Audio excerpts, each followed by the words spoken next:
Hello बच्चों, बहुत बहुत स्वागत है सभी का वाईफाई स्टडी डिफेंस पर। और मैं हूं कुमार रवि और आप इस समय देख रहे हैं इंडिया का नंबर 1 डिफेंस चैनल। और दोस्तों, आज मैं लेकर के आया हूं आपके लिए सर्कुलर मोशन का सेकंड चैप्टर। जी हां दोस्तों, सर्कुलर मोशन का ये सेकंड चैप्टर जो है, इसमें आज हम लोग डिस्कस करने वाले हैं सेंट्रीपिटल फोर्सेस के बारे में, सेंट्रीफ्यूगल फोर्सेस के बारे में, अभिकेंद्र बल और अपकेंद्र बल के बारे में। कैसे हाईवे जो बने होते हैं वो कैसे बाहर से अंदर की ओर थोड़े उठे होते हैं। साइकिल सवार जब किसी मोड़ पर मुड़ता है तो वो अपने आप को केंद्र की ओर झुका लेता है, ऐसा क्यों? फ्रिक्शन का सर्कुलर मोशन में क्या रोल है, इन सब के बारे में आज हम लोग बातचीत करेंगे, ठीक है। बट उससे पहले दोस्त, हम लोग देखेंगे अपने बैचेस के बारे में। थोड़ी सी मैं अपने बैचेस की इन्फॉर्मेशन आप लोगों को दे देता हूँ कि मेरा एक जो रनिंग बैच है वो क्या है और जो आने वाला है वो क्या है। तो दोस्तों, मैं आपको बता दूं कि मेरा एक बैच आने वाला है जिसकी हम आपको इन्फॉर्मेशन दे देते हैं। जो लोग एनडीए एयरफोर्स एक्स, एनडीए या एयरफोर्स एक्स या नेवी, ये जो 3 एग्ज़ाम्स हैं, इनकी कोई भी जो प्रिपरेशन कर रहा है तो इन एग्ज़ाम्स के लिए एक बैच हमारा आने वाला है और उसका नाम है फिजिक्स पार्ट 2। फिजिक्स पार्ट 2,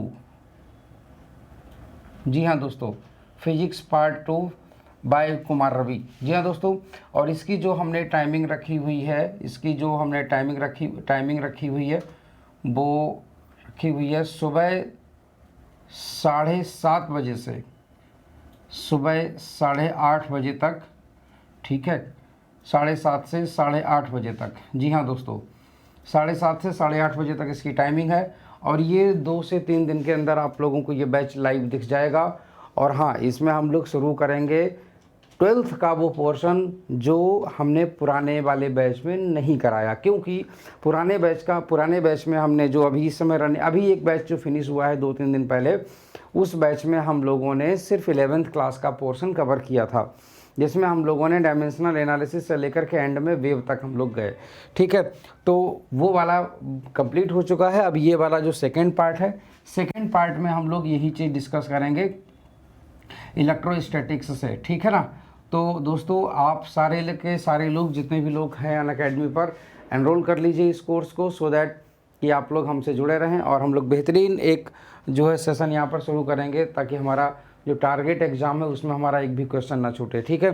दूसरी चीज़, अगर आप कोई भी अनअकैडमी पर, आपके परिवार में कोई भी दोस्त, भाई बहन, रिश्तेदार कोई भी हो, अगर अनअकैडमी पर कोई भी कोर्स ज्वाइन करता है, ठीक है, तो आप उन्हें सजेस्ट करिए कि वो मेरा रेफरल कोड यूज़ करें।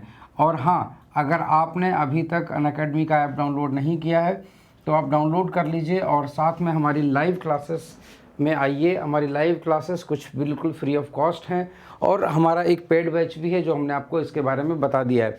आप एनरोल करिए कोर्स को, और जब आप एनरोल करेंगे तो आपको उस समय पूछेगा रेफरल कोड, तो आप रेफरल कोड डालिएगा रवि10। इससे आपको 10% की फ़ीस ऑफ हो जाएगी, ठीक है। तो आपको फ़ीस ऑफ हो जाएगी आपकी 10% तक। जी हाँ दोस्तों, याद रखिएगा रवि10, बहुत सिंपल नाम है, रवि मेरा नाम है, 10 का मतलब 10%, ठीक है। तो चलिए दोस्तों, आगे की ओर हम लोग बढ़ते हैं। और इतना सब कुछ ही नहीं, हम लोग क्लास में बहुत कुछ चीज़ें सीखते हैं वहाँ पर, ठीक है। तो चलिए, हम लोग आज बहुत अच्छी चीज़ें हम लोग डिस्कस करने वाले हैं, तो जुड़े रहिएगा अंत तक, बिल्कुल भी छोड़ना नहीं है क्लास को और बिल्कुल भी जो है भूलना नहीं है इसको, ठीक है। अच्छा, एक बात मैं आप लोगों को और बता दूं कि जल्दी से जिन लोगों ने अभी तक चैनल को सब्सक्राइब नहीं किया तो प्लीज़ चैनल को सब्सक्राइब कर लीजिए। और वीडियो को अभी तक अगर आपने लाइक वाला बटन नहीं दबाया तो प्लीज़ वीडियो पर लाइक वाला बटन ज़रूर दबा दीजिए, ठीक है। और हाँ, सारे दोस्तों को शेयर करना बिल्कुल भी मत भूलिए, दोस्तों को शेयर कर दीजिए और उनको बता दीजिए कि क्लास शुरू हो चुकी है, वो लोग आ जाएँ, ठीक है।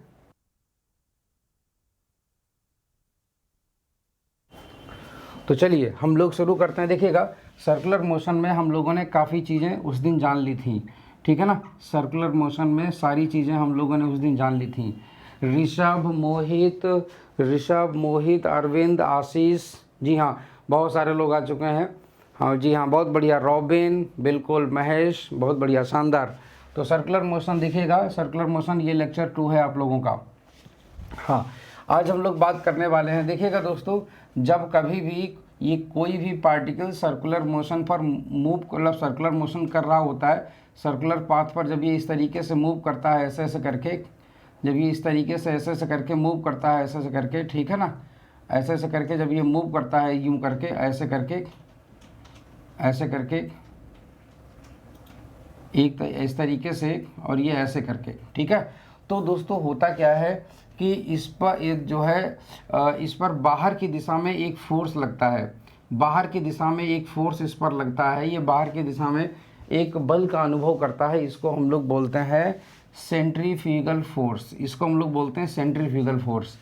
ये बाहर की ओर फोर्स का अनुभव करता है, और अगर बाहर ये चला गया छोड़ करके तो ये इस कक्षा को बाहर क्रॉस कर जाएगा। कहने का मतलब सर्कुलर मोशन नहीं होगी। सर्कुलर मोशन होती रहे इसके लिए ये ज़रूरी होता है कि इसके बराबर और विपरीत बल भी यहाँ पर एक लगना चाहिए, और ऐसा फोर्स एक लगता है अगर कोई पार्टिकल सर्कुलर मोशन कर रहा होता है, तो ऐसे फोर्स को हम लोग बोलते हैं सेंट्रीपिटल फोर्स, इसको बोलते हैं सेंट्रीपिटल फोर्स, ठीक है ना, सेंट्रीपिटल फोर्स, सेंट्रीपिटल फोर्स।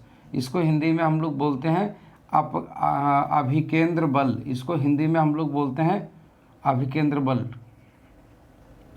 ठीक।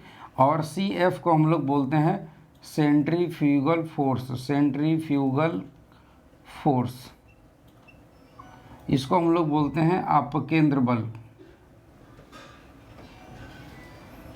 इसको हिंदी में हम लोग बोलते हैं अपकेंद्र बल, ठीक है। याद रखिएगा, ये चीज़ याद रखिएगा, अभिकेंद्र बल जो होता है वो तुम्हारा केंद्र की ओर लगता है, केंद्र पर, ठीक है ना, केंद्र की ओर लगता है ये, मतलब वृत्त के केंद्र की ओर, और ये तुम्हारा केंद्र से दूर की ओर, केंद्र से बाहर की ओर, केंद्र से बाहर की ओर, ठीक, ये केंद्र से बाहर की ओर लगता है। तो उम्मीद करता हूँ कि ये चीज़ आप लोगों को इतनी चीज़ क्लियर हो गई होगी, ठीक है।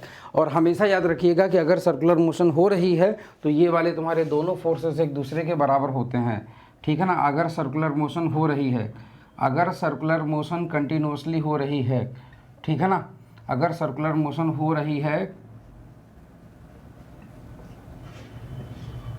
ठीक है, तो सी एफ का जो मैग्नीट्यूड होगा वो सी पी के मैग्नीट्यूड के बराबर होगा। दूसरी चीज़ मैं आपको बता दूं कि ये दोनों के दोनों फोर्स एक्शन रिएक्शन पेयर नहीं होते, ये दोनों के दोनों फोर्स एक्शन रिएक्शन पेयर नहीं होते हैं, ठीक है ना। तो याद रखिएगा ये दोनों बल क्रिया प्रतिक्रिया मतलब एक्शन रिएक्शन पेयर नहीं होते हैं, ठीक है ना। बहुत सारे लोगों को ये कन्फ्यूजन हो सकता है कि सर एक दूसरे के विपरीत हैं तो ये एक्शन रिएक्शन पेयर हो जाएगा, नहीं, ऐसा नहीं है, ठीक है। ये दोनों के दोनों एक्शन रिएक्शन पेयर नहीं होते हैं, ठीक है। अच्छा, दूसरी चीज़ हम आपको एक बात और बढ़िया बताते हैं। देखिएगा, इसके एग्जाम्पल ढेर सारे हैं, इसके एग्जाम्पल ढेर सारे। पहली चीज़ मैं आपको बता दूं कि इसकी वैल्यू कितनी होती है, पहली चीज़ मैं आपको बता दूं कि इसकी वैल्यू कितनी होती है। देखिएगा इसकी वैल्यू, ठीक है ना। अगर मान लीजिए कि जैसे कोई भी, ये मान लीजिए सेंटर है और यहाँ पर मान लीजिए कि कोई तुम्हारा मास है, ठीक है, और इस तरीके से ऐसे करके ये सर्कुलर मोशन पर घूम रहा है। ये मान लीजिए तुम्हारा एम है और ये तुम्हारा, सॉरी, इसका मास है एम और ये है तुम्हारा आर, और अगर ये तुम्हारा इस तरीके से ऐसे ऐसे करके सर्कुलर पाथ पर अगर ये घूम रहा है ऐसे करके, ठीक है, तो अगर इसकी वेलोसिटी तुम्हारी v है, अगर इसकी वेलोसिटी v है तो जो तुम्हारा इस पर बाहर की ओर जो तुम्हारा सेंट्रीफ्यूगल फोर्स लगेगा, तो सेंट्रीफ्यूगल फोर्स की जो वैल्यू होती है वो होती है तुम्हारी m/v²/r, ठीक है ना। तो CF बराबर m/v²/r, ये तुम्हारा फार्मूला हो जाता है। और अंदर की ओर दोस्तों इतना ही फोर्स अंदर की ओर भी जो तुम्हारा लगता है इस तरीके से CP, तो CP की वैल्यू भी तुम्हारी यही होती है m/v²/r, ठीक है ना दोस्तों। तो आई थिंक कि आप लोगों को ये चीज़ समझ में आ गई होगी। याद रखिएगा, एक बात मैं आप लोगों को और बता दूं, कि जो एक एक्सेलरेशन अंदर की ओर जब इस तरीके से कोई पार्टिकल सर्कुलर मोशन कर रहा होता है, जब कोई पार्टिकल इस तरीके से सर्कुलर मोशन कर रहा होता है, मान लीजिए r वाली रेडियस पर इस तरीके से, तो अंदर की दिशा में एक एक्सेलरेशन महसूस होता है। ये वाला जो एक एक्सेलरेशन होता है इसको हम लोग बोलते हैं सेंट्रीपिटल एक्सेलरेशन, और इसकी जो वैल्यू होती है वो होती है v²/r। जी हाँ दोस्तों, याद रखिएगा v²/r, ठीक है। तो इस तरीके से ये तुम्हारी वैल्यूज हो जाती हैं, जो आई थिंक कि आप लोग इसको याद रखेंगे, ठीक है। अच्छा, आगे की ओर हम लोग आते हैं। देखो दोस्त, देखो दोस्त, देखो दोस्त, मान लो अगर हम आपसे एक चीज़ ये पूछ दें, हाँ बहुत बढ़िया, बहुत बढ़िया, देखो ये आ गए मिस्टर आशीष, बहुत बढ़िया, मिस्टर रॉबिन, बहुत बढ़िया, शानदार, जय हिंद भाई, जय हिंद, जय हिंद, महेश, बिल्कुल बहुत बढ़िया, शानदार, जय हिंद भाई, जय हिंद, अच्छा अच्छा अच्छा, वेरी गुड। चलो जल्दी से आप लोग अपने अपने शहर का नाम जल्दी से लिखो कि कहाँ पर, कहाँ से हो, अपने शहर का नाम मुझे देख इसमें जो है जल्दी से कमेंट बॉक्स में कमेंट आप लगातार करते रहिए, अपने शहर का नाम लिखते रहिए, राम राम लिखते रहिए, कोई दिक्कत नहीं है। स्मृति बनर्जी, अच्छा ये कोलकाता से हैं, बहुत बढ़िया, शानदार। तो जय हिंद दोस्तों, जय हिंद, जय हिंद बोलते रहिए और कमेंट करते रहिए, कुछ नहीं तो जय हिंद करते रहिए, हम समझते रहेंगे कि आप लगातार पढ़ रहे हैं, ठीक है। कमेंट करना बिल्कुल भी मत छोड़िए, कमेंट लगातार आपके आते रहने चाहिए। कमेंट आप बंद कर देते हो तो मुझे ऐसा लगता है जैसे आप बुड़ुम करके सो चुके हो, तो इसीलिए सोना नहीं है, जागना है और हम लोगों को सीखते रहना है। कमेंट आपके लगातार आते रहने चाहिए दोस्त, ठीक है। तो यहाँ पर देखिएगा, हम आपसे एक बात पूछेंगे, सपोज दैट, मान लीजिए एग्जाम्पल अगर मैं आपसे एक चीज़ ये देता हूँ, सपोज दैट मान लीजिए कि कोई एक रस्सी है इस तरीके से, ठीक है ना, कोई एक रस्सी है और यहाँ पर मान लीजिए कि कोई मास है, कोई मास है तुम्हारा m, जिसका मास है m, और ये मान लीजिए इस तरीके से जो इसकी वेलोसिटी है वो तुम्हारी v दी हुई है और इस तरीके से ये सर्कुलर मोशन कर रहा है, ठीक है ना। तो v आपको दिया गया है 2 मीटर प्रति सेकंड और r बराबर आपको दे दिया 1 मीटर, ठीक है। m बराबर तुम्हारा दे दिया गया है 1 किलोग्राम। तो मुझे एक बात बताइए कि सेंट्रीफ्यूगल फोर्स तुम्हारा क्या हो जाएगा, सेंट्रीफ्यूगल फोर्स तुम्हारा क्या हो जाएगा। तो सेंट्रीफ्यूगल फोर्स की अगर हम लोग वैल्यू निकालें तो कितनी हो जाएगी, तो देखिएगा, सेंट्रीफ्यूगल फोर्स हिंदी में इसको बोलते हैं क्या, अपकेंद्र बल, ठीक है। सेंट्रीफ्यूगल फोर्स हिंदी में इसको बोलते हैं अपकेंद्र बल। तो अपकेंद्र बल का हम लोग मान कितना निकालेंगे, अपकेंद्र बल, जल्दी से मुझे कैलकुलेट करके बताओ, चलो जल्दी से मुझे कैलकुलेट करके बताओ। हाँ रॉबिन, धर्मेंद्र, बहुत बढ़िया, आगरा से, ओहो आगरा, आगरा, आरा, जोधपुर, बहुत बढ़िया, शानदार, इतने सारे लोग, बहुत बढ़िया, शानदार। तो देखिएगा ये तुम्हारा सी एफ, तो सी एफ की जो तुम्हारी वैल्यू आएगी, C F that will be equal to m into v square upon r, बहुत बढ़िया। एम की वैल्यू तुम्हारा हो जाएगा 1 वी स्क्वायर का मतलब 2 का स्क्वायर, ठीक है ना, अपॉन आर का मतलब तुम्हारा 1। तो ये तुम्हारा C F that will be equal to 4 का मतलब यहाँ पर हो जाएगा 4 न्यूटन, इसका मतलब 4 न्यूटन हो जाएगा, बहुत बढ़िया, शानदार, ठीक है। चलिए एक चीज़ मैं आपको और बढ़िया बताता हूँ, देखिएगा, हाँ ये चीज़ आप लोगों की क्लियर हो गई, अच्छा बहुत बढ़िया। मान लीजिए अगर मैं आपसे एक चीज़ ये पूछ दूँ, सपोज दैट मान लीजिए कि मान लीजिए कोई एक लड़का है ऐसे करके, ठीक, कोई एक लड़का है इस तरीके से ऐसे करके एक बाल्टी भर लेता है पानी से ऐसे ऐसे करके, और वो यूं करके घुमाता है, ठीक है, वो यूं करके ऐसे करके घुमाता है बाहर की दिशा में, ऐसे करके बाहर की दिशा में यूं करके, ठीक है ना। तो बाहर की दिशा में इस तरीके से बाहर की दिशा में तुम्हारा एक फोर्स लगता है इस पर, सेंट्रीफ्यूगल फोर्स, ठीक, और अंदर की ओर तुम्हारा ये लगाता है फोर्स, ठीक, सीपी। और मान लीजिए इसकी जो वेलोसिटी है तुम्हारी v is nothing but 2 meters per second, और मान लीजिए इसका मास है तुम्हारा m, तो आपको दे दिया गया है m इक्वल टू 25 किलोग्राम, मान लीजिए 25 किलोग्राम। r की वैल्यू दे दी गई है तुम्हारी 1 मीटर, r की वैल्यू तुम्हारी दे दी गई है 1 मीटर, ठीक। तो आपसे कह रहा है कि रस्सी में तनाव कितना होगा, तो रस्सी में तनाव कितना होगा, तो टेंशन इन स्ट्रिंग,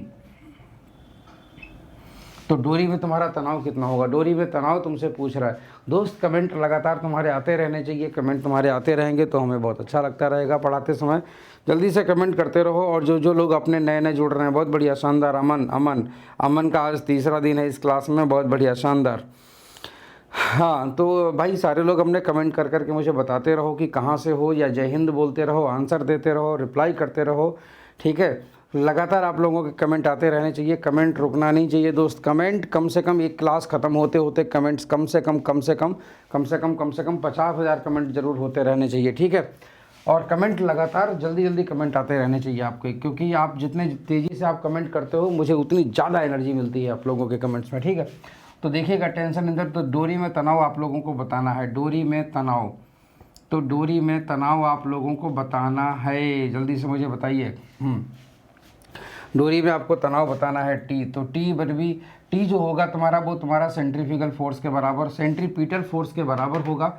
याद रखिएगा डोरी में जो तनाव होगा वो तुम्हारा सेंट्रीपिटल फोर्स के कारण होगा, और ये तुम्हारा हो जाएगा m into v square upon r. तो तुम्हारा रस्सी में टेंशन एम, एम का मतलब हो जाएगा तुम्हारा 25 इंटू वी, वी का मतलब 2 का स्क्वायर अपॉन आर का मतलब 1। तो ये तुम्हारा हो जाएगा 25 इंटू 4 इक्वल टू 100। तो तुम्हारा टी बराबर हो जाएगा तुम्हारा 100 न्यूटन, ठीक है ना। तो तुम्हारा टी इक्वल टू 100 न्यूटन, ठीक है। तो टी इक्वल टू 100 न्यूटन, तो तुम्हारा ये हो जाएगा, इसका मतलब तुम्हारा 100 न्यूटन का रस्सी में तनाव आ जाएगा। अगर ये डोरी सहन नहीं कर पाई तो डोरी टूट जाएगी और ये बाल्टी जाकर के दूर कहीं गिरेगी। बाल्टी अगर जाकर के ये दूर गिरेगी तो हो सकता है कि जाकर के किसी के मुंह में लगे, हो सकता है किसी का थोबड़ा बिगाड़ दे, तो थोबड़ा ना बिगड़े। इसके लिए ये ज़रूरी है कि भाई ये रस्सी मजबूत होनी चाहिए, है कि नहीं। तो तुम्हारा ये चीज़ आई थिंक कैलकुलेट हो गया होगा, कंप्लीट हो गया होगा, ठीक है। हाँ, ऐसे ही तुम्हारे प्रश्न ढेर सारे पूछे जाते हैं।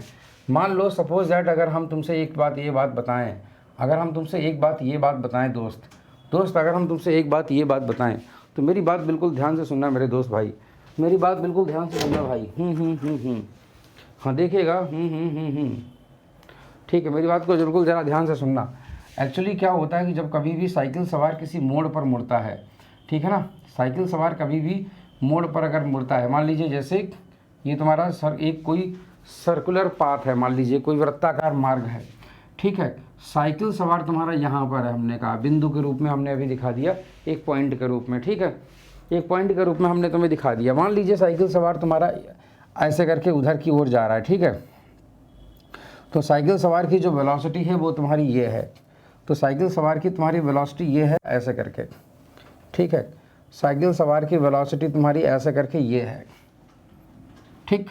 और मान लीजिए ये तुम्हारा सेंटर है, तो बाहर की दिशा में इस तरीके से, बाहर की दिशा में जो इस पर फोर्स लगेगा वो तुम्हारा लगेगा m into v square by r, C F, ठीक है, C F that is m into v square by r. और मान लीजिए कि अगर हम तुमसे ये कह दें कि बाहर की ओर, और साइकिल सवार का जो मास है वो मान लीजिए एम तुम्हारा दिया हुआ है, एम तुम्हारा दिया हुआ है टोटल साइकिल और साइकिल सवार का मास ये इतना, और जो तुम्हारी इसकी रेडियस है, जो तुम्हारी इसकी रेडियस है सर्कुलर पाथ की आर, तुम्हारी आर की इक्वल टू वैल्यू दी हुई है 10 मीटर, ठीक। और तुम्हारा मान लीजिए जिसकी साइकिल की मोड़ पर वेलोसिटी है, वेलोसिटी, तो तुम्हारी साइकिल की वेलोसिटी तुम्हारी दी हुई है 2 मीटर्स पर सेकेंड, ठीक, 2 मीटर्स पर सेकेंड। अब मुझे एक बात बताइए, साइकिल वाला बाहर की ओर फिसल सकता है, अगर हम ये चीज़ बता दें कि साइकिल बाहर की ओर फिसलेगी, मगर एक काम होगा कि साइकिल के पहिए और सड़क के बीच में अगर फ्रिक्शन फोर्स लग जाएगा तो साइकिल नहीं फिसलेगी। तो आपको ये बताना है कि ये फ्रिक्शन फोर्स की वैल्यू रिक्वायर्ड कितनी होगी। तो रिक्वायर्ड फ्रिक्शन की वैल्यू कितनी होनी चाहिए, रिक्वायर्ड फ्रिक्शन कितना होना चाहिए, required friction so that cycle does not slip, ठीक। तो कम से कम कितना फ्रिक्शन होना चाहिए कि साइकिल ना फिसले। इसके लिए ज़रूरी है कि ये वाला फ्रिक्शन कम से कम सी एफ के बराबर हो, ठीक है ना। तो friction force must be greater than और इक्वल टू सी एफ, और सी एफ की जो वैल्यू होगी वो तुम्हारी कितनी होगी, m into v square upon r, बराबर एम का मतलब हो जाएगा तुम्हारा 100, वी का मतलब हो जाएगा तुम्हारा 2 का स्क्वायर, और ये इसका मतलब हो जाएगा 10, तो ये हो जाएगा 10 into 4 is equal to 40 newton. तो तुम्हारा 40 न्यूटन तुम्हारा फोर्स होना चाहिए, 40 न्यूटन, 40 न्यूटन पर, जी हाँ दोस्त, 40 का मतलब ये होगा कि 40 न्यूटन, अगर आप 40 न्यूटन का फ्रिक्शन फोर्स यहाँ पर लगवाने में कामयाब हो जाते हैं तो साइकिल आपकी नहीं फिसलेगी। दोस्त जल्दी से कमेंट करते रहिए, कमेंट बिल्कुल नहीं रुकना चाहिए, और कोई अगर आपको डाउट होता है तो आप मुझसे पूछे, मेरे भाई मैं हूँ ना यहाँ पर बिल्कुल आपको डाउट क्लियर करने के लिए। कहीं नहीं जाने का, आपको पूरा का पूरा कंटेंट बेहतरीन तरीके से हम लोग यहाँ पर देते हैं। और दूसरी चीज़, आपका कोई भी डाउट अगर फिजिक्स में आता है तो आप यहाँ पर अपना बस लेक्चर देखने के बाद में भी, चाहे लाइव हो या ना हो, आप बस वीडियो के नीचे कमेंट बॉक्स में अपना डाउट डाल दीजिए और आंसर हम आपको देंगे अगली क्लास में। और हमसे जुड़े रहिए, बिल्कुल 100% गारंटी के साथ बेहतरीन आपको, तो बेहतरीन तरीके से आपको गाइड करेंगे हम, ठीक है। तो चलिए आगे की ओर हम लोग बढ़ते हैं। आई थिंक आप लोगों को ये चीज़ क्लियर हो गई होगी। तो इस तरीके से दोस्त तुम्हारा ये चीज़ क्लियर हो जाती है कि साइकिल वाला जो है ना, साइकिल वाला तुम्हारा फिसलेगा नहीं, साइकिल वाला तुम्हारा फिसलेगा नहीं। एक बात अगर हम तुमसे पूछें, अगर कोई साइकिल सवार, अगर कोई तुम्हारा साइकिल सवार किसी मोड़ पर मुड़ता है तो बाहर की दिशा में उस पर सेंट्रीफ्यूगल फोर्स लगता है, मतलब अपकेंद्र बल लगता है, तो अंदर की ओर जो तुम्हारा फोर्स लगता है अभिकेंद्र बल, सेंट्रीपिटल फोर्स, तो मुझे बताइए वो तुम्हारा सेंट्रीपिटल फोर्स, वो सेंट्रीपिटल फोर्स क्या होता है। ये एक बात याद रखिएगा, cyclist at circular turn, cyclist at circular turn, ठीक है, किसी वृत्ताकार मोड़ पर, किसी वृत्ताकार मोड़ पर, ठीक है, किसी वृत्ताकार मोड़ पर अगर कोई साइकिल सवार मुड़ रहा है, ठीक है, किसी वृत्ताकार मोड़ पर अगर कोई साइकिल सवार मुड़ रहा है, मान लीजिए इस तरीके से हमने ये कह दिया कि ये तुम्हारा सर्कुलर टर्न है, ठीक है, ये तुम्हारा सर्कुलर टर्न है, इस तरीके से यहाँ पर ऐसे करके, और ये यहाँ से आया साइकिल सवार तुम्हारा ऐसे करके यहाँ पर मुड़ रहा था ऐसे करके टेंजेंशियली, और ये मान लीजिए इसका साइकिल, ये इसका सेंटर है, सपोज दैट ये मान लीजिए इसका सेंटर है टर्न का, इस तरीके से, ठीक है। तो एक बात में बताइएगा कि जब इस पर बाहर की दिशा में फोर्स लगेगा, फ्रिक्शन फोर्स, इस पर बाहर की दिशा में तुम्हारा बाहर की दिशा में तुम्हारा फोर्स लगेगा, दिस इज सेंट्रीफ्यूगल फोर्स। तो अंदर की दिशा में एक फोर्स लगेगा, सेंट्रीपिटल फोर्स। तो एक बात आप ज़रा ध्यान से सुनिएगा, एक बात ज़रा आप ध्यान से सुनिएगा, इस तरीके से देखिएगा ज़रा ध्यान से, मान लीजिए यूँ और ये मान लीजिए यूँ करके, ठीक है ना, मान लीजिए ऐसे ऐसे ऐसे ऐसे करके साइकिल सवार तुम्हारा यहाँ पर है ऐसे करके, साइकिल सवार जब ये इस तरीके से मुड़ेगा ना, साइकिल सवार जब इस तरीके से मुड़ता है किसी कोने पर तो अपने आप को ऐसे करके झुका लेता है। साइकिल सवार जब कभी भी किसी भी कोने पर इस तरीके से मुड़ता है तो अपने आप को ऐसे करके झुका लेता है, यूँ यूँ करके, ठीक, यूँ किस तरीके से। तो एक बात मुझे बताइएगा, वो आपको भी पता है कि साइकिल सवार पर बाहर की दिशा में इस तरीके से एक फोर्स लगेगा, and this force will be centrifugal force, और इसके बदले में यहाँ पर ऐसे ऐसे करके एक फोर्स लगेगा जिसको बोलेंगे सेंट्रीपिटल फोर्स, और ये सेंट्रीपिटल फोर्स होगा जो साइकिल सवार को फिसलने से बचाएगा, और ये वाला जो सेंट्रीपिटल फोर्स होगा ये तुम्हारा होगा फ्रिक्शन, याद रखिएगा, ये बहुत इंपॉर्टेंट है, और ये कई बार एग्जाम्स में पूछा जा चुका है कि इस वाले केस में जो तुम्हारा सेंट्रीपिटल फोर्स होता है वो तुम्हारा कहाँ से आता है, क्या होता है, वो तो तुम बताओगे कि ये सर फ्रिक्शन फोर्स होता है, ये घर्षण बल होता है, ठीक है। तो साइकिल सवार को फिसलने से तो याद रखिएगा कि साइकिल सवार को मोड़ पर मुड़ते समय घर्षण बल फिसलने से बचा लेता है,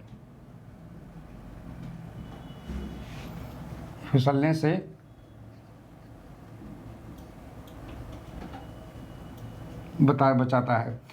घर्षण बल का मतलब फ्रिक्शन फोर्स, इसको अगर हम लोग इंग्लिश में बोलें कि friction force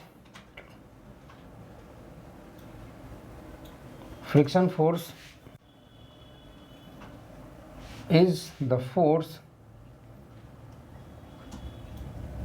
which is cause of safe turn at circular path, ठीक है ना। तो किसी वृत्ताकार पथ पर सुरक्षित मुड़ते समय के लिए, मतलब मुड़ने के लिए फ्रिक्शन फोर्स एक रिस्पॉन्सिबल फोर्स होता है, ठीक है। तो याद रखिएगा ये चीज़। अच्छा, दूसरी चीज़ आपका जो प्रश्न आता है कि साइकिल सवार अपने आप को कितने डिग्री झुका लेता है इस तरीके से, तो आपको ये पूछता है कि ये वाला तुम्हारा कितने डिग्री का एंगल होता है, इस पर तुम्हारा प्रश्न पूछा जाता है। याद रखिएगा तुम्हारा इसका फॉर्मूला होता है tan theta equal to v square by r into g. R यहाँ पर क्या है, आर है तुम्हारी सर्कुलर पाथ की रेडियस, ठीक है, आर तुम्हारी सर्कुलर पाथ की रेडियस है, ये वाली तुम्हारी रेडियस होती है ये, ठीक है ना, इसको हम लोग बोलेंगे आर, ये तुम्हारी रेडियस है। तो कोई भी वृत्ताकार अगर कोई वृत्ताकार पथ है तो ये इस तरीके से ऐसे करके हो जाएगा, ठीक है ना। तो वो इस तरीके से ऐसे करके हो जाएगा। अब देखिएगा ज़रा ध्यान से, अगर मैं यहाँ पर एक चीज़ ये करता हूँ, सपोज दैट मान लीजिए अगर मैं आपसे ये बोलता हूँ कि कोई साइकिल सवार किसी वृत्ताकार मोड़ पर आ साइक्लिस्ट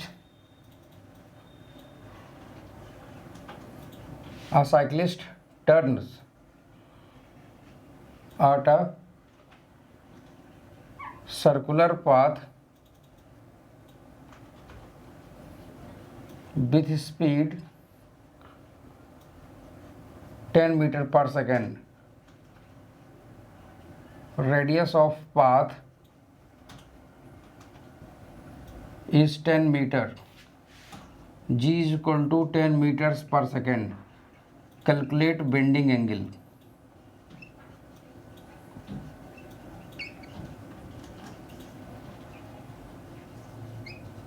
तो मुझे बताइए ज़रा कि इसका बेंडिंग एंगल क्या होगा। कहने का मतलब कोई साइकिल सवार है, हिंदी में समझिए, कोई साइकिल सवार है जो किसी वृत्ताकार मोड़ पर 10 मीटर प्रति सेकंड से मुड़ता है, 10 मीटर प्रति सेकंड से मुड़ता है, और वहाँ पर जी की वैल्यू 10 मीटर प्रति सेकंड स्क्वायर है, और कह रहा है कि इसकी रेडियस 10 मीटर है। तो ज़रा मुझे बताइए कि वो कितने डिग्री के एंगल पर खुद को झुकाएगा।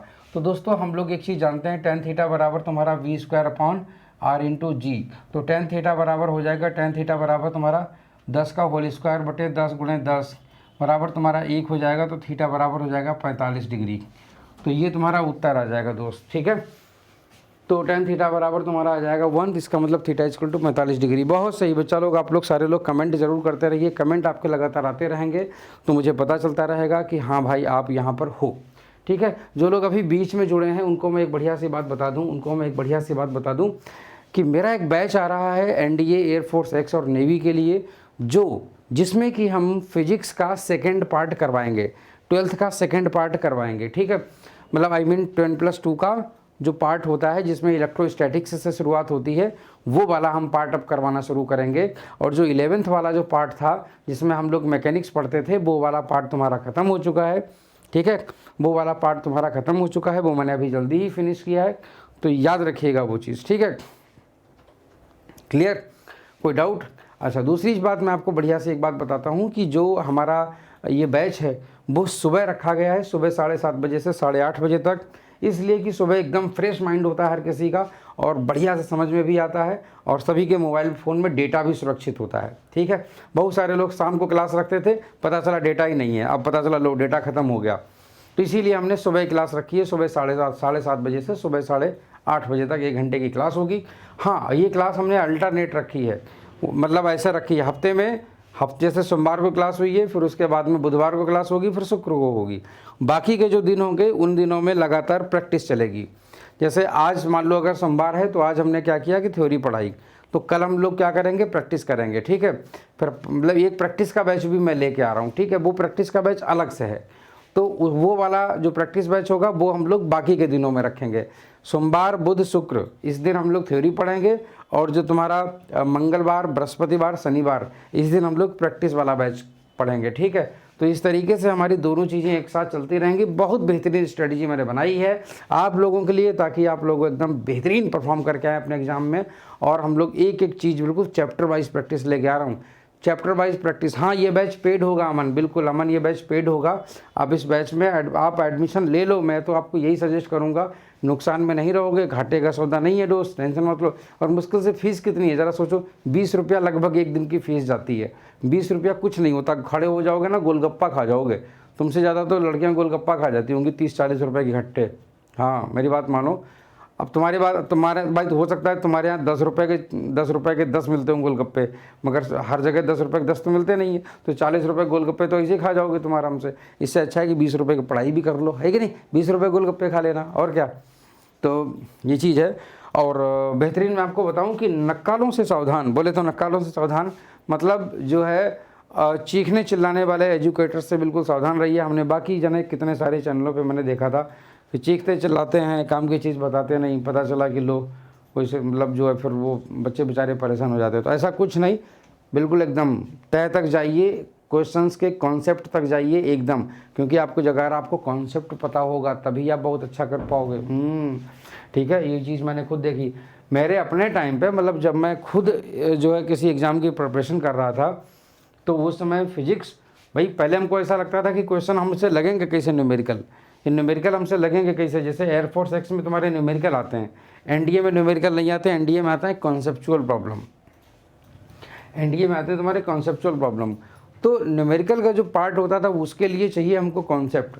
कॉन्सेप्ट हमें कहाँ से मिलेगा? कॉन्सेप्ट मिलेगा जो एजुकेटर जब बिल्कुल एकदम अपने तरीके से जिस चीज़ों को समझाता है, हमें बताता है, तब हमको पता चलता है ओ ये चीज़ है। तो जहाँ कॉन्सेप्ट आपके क्लियर एक बार हो गए ना, फिर आपको सोचने की ही ज़रूरत नहीं है। फिर तो बस क्वेश्चन आया और क्वेश्चन कोई कितना भी घुमा दे, कोई कितना भी घुमा दे। यही रीज़न है कि मेरे पुराने जो बैचेस हैं ना, उनमें घुस के जा कर के कभी पूछ लेना, इनमें ढेर सारे सिलेक्शन हुए। आपके एनडीए का रिजल्ट आया था, ठीक है, और एयरफोर्स में भी बहुत सारे बच्चों का हो गया। तो ये जो सिलेक्शन हुए वो ऐसे ही थोड़ी ना हो गए, वो उनके सिलेक्शन हुए कि रेगुलर उन्होंने मेरे साथ में मेहनत करी, उन्होंने रेगुलर मेहनत करी, बहुत अच्छे अच्छे टीचर्स उनको मिल गए यहाँ पर, तो ये उनको फ़ायदा होता रहा, है कि नहीं। तो अमन बेटा तुम जो है ना, और हाँ अभिषेक बहुत बढ़िया। हाँ, तो आप लोग ये चीज़ ध्यान रखिए कि ये जो है, जो भी क्लास यहाँ पर चल रही है, एक तो यूट्यूब वाले पूरे सेशन आप देखते ही रहिए। यूट्यूब वाले पूरे सेशन आप देखते रहोगे तो काफ़ी कुछ आपको आइडिया यहाँ से मिलता रहेगा।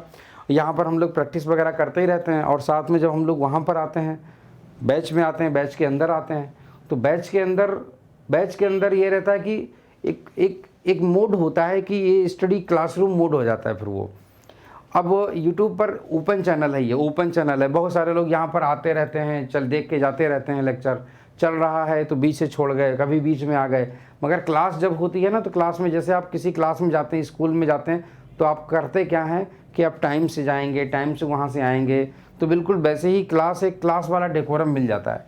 दूसरी चीज़ क्या होती है कि वहाँ पर सीरियस एस्पिरेंट होते हैं, सीरियस, तो सीरियस एस्पिरेंट बड़े सिंसियर भी होते हैं। तो क्या होता है कि जब वो तैयारी करते हैं तो उनके साथ में कंपटीशन वाली फीलिंग आती है। जहाँ कंपटीशन वाली फीलिंग आती है वहाँ पर एक्सीलेंट होने की फीलिंग आने लगती है कि अब मुझे एक्सीलेंट होना है, मतलब सबसे अच्छा करना है। तो यही जो सबसे अच्छा करने की जो भावना जब अंदर जन्म लेती है ना, तब उसके बाद में हम मेहनत करना शुरू करते हैं। जब हम मेहनत करना शुरू करते हैं तब हमारे रिजल्ट आने शुरू होते हैं, और जब रिजल्ट धीरे धीरे आने शुरू होते हैं, इंप्रूवमेंट होता है, तब हमारा जाके सिलेक्शन होता है। इसीलिए अगर आपके सराउंडिंग में कॉम्पिटिटर नहीं रहते हैं तो समझिए कि आप अपना सबसे बड़ा नुकसान कर रहे हैं। अपनी सराउंडिंग में कॉम्पिटिटर्स को रखिए। कहने का मतलब जो तुमसे कंपटीशन फील करते हो, तुम जिनसे कंपटीशन फील करते हो, ऐसा एटमॉस्फेयर क्रिएट करो जहाँ पर ढेर सारे कंपटीटर हों। इसीलिए तो लोग अक्सर कोचिंग में जाते हैं, नहीं तो कोचिंग में जो किताबों में पढ़ाया जाता है, जो कॉन्सेप्ट क्लियर करवाया जाता है, गुरु ज्ञान देता है, उतना ही सफिशिएंट नहीं होता, बल्कि उसके अलावा जो तुम्हें माहौल मिलता है एक सराउंडिंग का, अपनी एक ग्रुपिंग का, जो वहाँ पर वो माहौल कहाँ से तुम्हें मिलेगा?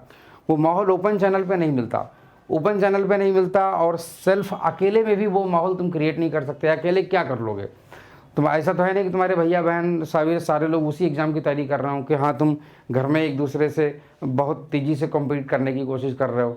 तुम्हारे सराउंडिंग में मुश्किल से 1-2 लोग ऐसे हो सकते हैं कि हो सकता है आपके गांव में, कस्बे में, मोहल्ले में 1, 2, 4, 6, 10, 15 हो सकते हैं, मगर 100, 150, 1000, 2000 नहीं हो सकते ना। और फिर आपका कंपटीशन खाली आपके गली मोहल्ले में थोड़ी ना होता है, आपका कंपटीशन ऑल ओवर इंडिया के लोगों से होता है ऐसे एग्ज़ाम्स में।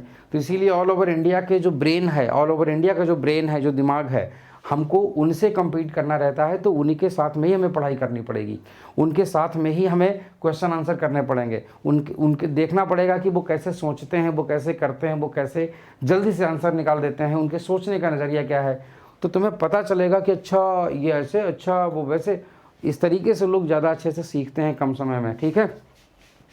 तो इसीलिए ये सब चीज़ें बहुत ज़रूरी होती है दोस्त जानना, ठीक है। तो चलिए आगे की ओर हम लोग पढ़ते हैं। हाँ, तो जल्दी से मुझे ये मैंने आपको मतलब जो है यहाँ पर बता ही दिया कि किस तरीके से ये तुम्हारा निकल आया, ठीक है। अच्छा, और जो तुम्हारा हाईवे जो होते हैं ना, हाईवेज तुम्हारे बाहर से उठे होते हैं। जैसे तुम्हारा देखिएगा, अगर हम लोग बात करें हाईवेज के बारे में, ठीक है, हाईवेज, तो मान लीजिए जैसे ये तुम्हारा हाईवे है, ठीक है, ये हाईवे है, ये थोड़ा ऐसे करके उठा होता है यहाँ से, ठीक है। और मान लीजिए यहाँ पर इस तरीके से तुम्हारी गाड़ी आती है ऐसे ऐसे करके, ये तुम्हारी गाड़ी का पहिया है, ठीक है, ये तुम्हारी गाड़ी का पहिया है इस तरीके से ऐसे करके।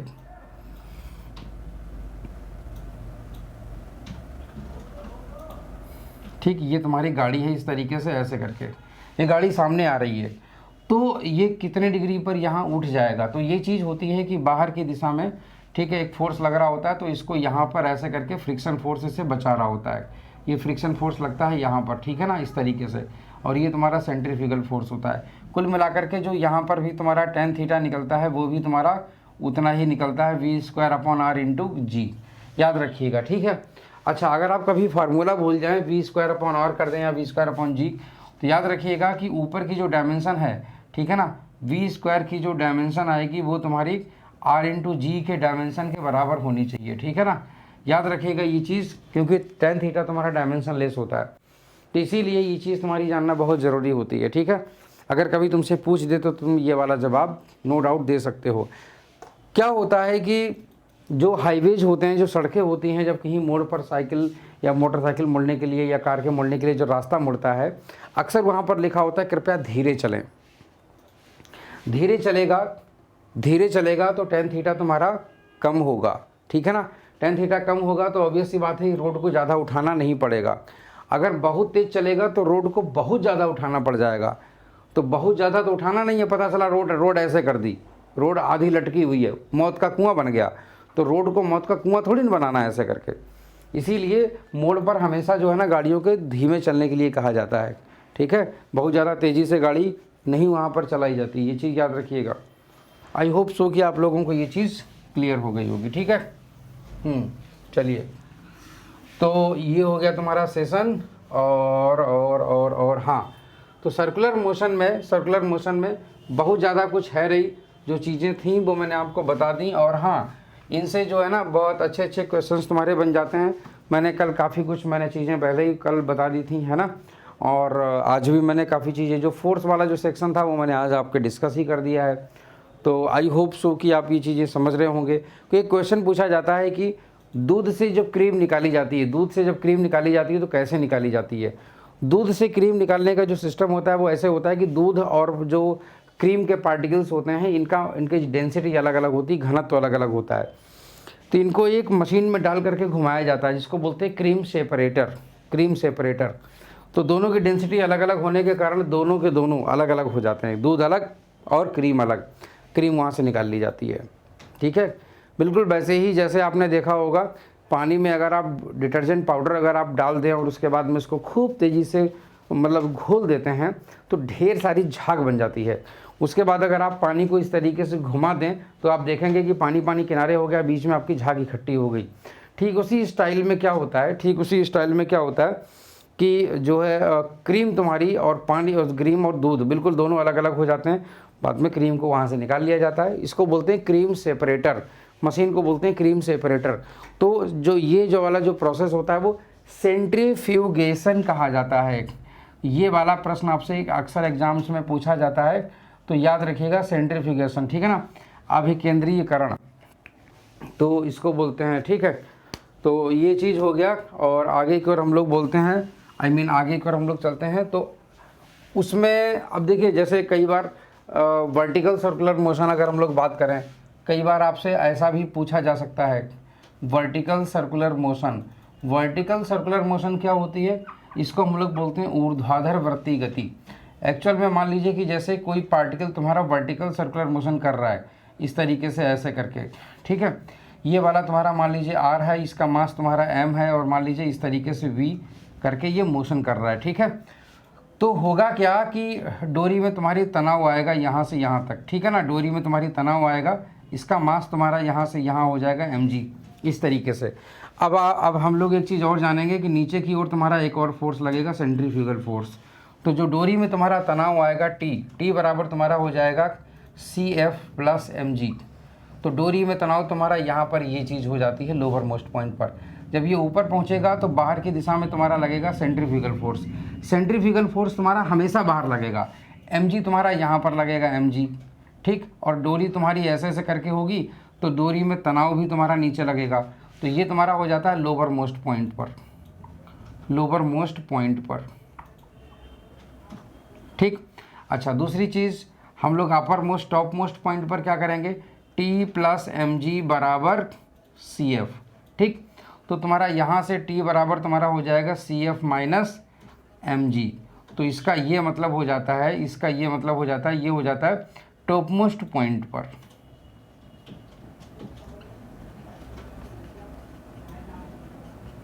ये तुम्हारा हो जाता है टॉप मोस्ट पॉइंट पर, ठीक है।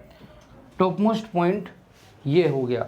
तो यहाँ पर अगर हम लोग ध्यान से देखें टॉप मोस्ट पॉइंट, ठीक है, तो टॉप मोस्ट पॉइंट यहाँ पर अगर हम लोग ध्यान से देखें, यहाँ पर रस्सी में टेंशन सबसे ज़्यादा, यहाँ पर रस्सी में टेंशन सबसे कम होता है। इसीलिए जब वर्टिकल सर्कुलर मोशन में अगर आप किसी भी गेंद को धागे में बांध के ऐसे करके घुमाओगे तो सबसे ऊपर होगा तो ऊपर तुम्हारा टेंशन सबसे कम होगा, और निचले हिस्से में होगा तो निचले हिस्से में टेंशन सबसे ज़्यादा होगा। याद रखिएगा ये चीज़, ठीक है। तो आई होप सो कि आप लोग ये चीज़ समझ चुके होंगे, ठीक है। और चलिए, तो आज के लिए इस सेशन में हम लोग इतना ही रखेंगे। और हाँ, उसके पहले मैं आपको लोगों को फिर से बता दूं कि मेरा बैच आने वाला है। मेरा बैच आने वाला है 2 से 3 दिनों के अंदर। एक नया बैच मेरा आ रहा है, और उस बैच की जो टाइमिंग है वो है सुबह 7:30 बजे से सुबह 8:30 बजे तक, ठीक है।